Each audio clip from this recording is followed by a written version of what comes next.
really fun to be with. She's fun to be with, but at the same time, she is easy to work with also. Because when we're on the set, okay, she's Janela, pero makikita mo yung transformation niya talaga as Sam. That's how serious she is with her work din.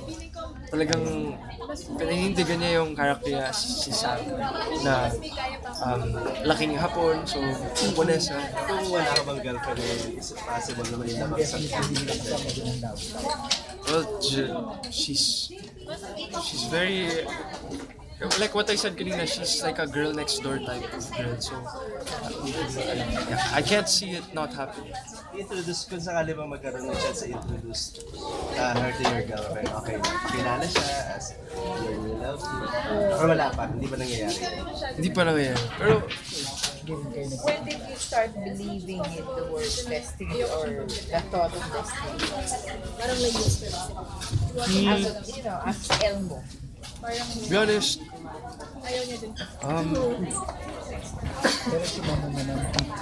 don't know. Parang I don't think I'm that deep of a person to believe in destiny. Pero whenever, parang kunyari kung sa akin manggaling, I don't think kaya kong ipakita yung ganun kind ng ka-deep na love. Pero I guess it's part of experience din. Pero pag nanonood ako ng mga romantic novels or romantic movies, yun, parang I start to believe in it talaga. Like destiny and like falling in love with someone that you met for the first time. It all looks believable talaga. Elmo, I heard yung Born For You may pagka-musical siya. Ano pa yung mga songs na maririnig namin sa teleserye? Madami.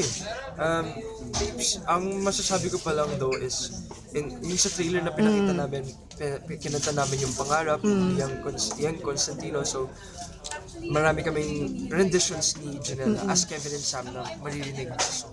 So, tatakbo yun throughout the story. May maririnig kayong, depende sa kung ano yung pinagdaanan ni Kevin at Sam. May iba-ibang kanta na paparinig sa viewers. Sinabi mo kanina na may kung sakaling magkaroon ng chance na, magkaroon sa script na may kissing scene or parang romance between the two of you, how will you support Janela? Kasi 18 pa lang siya, you're 21, 22. You're 22 already. How you will support Janela dun sa scene na yun kung sakaling magkaroon ng gano'n?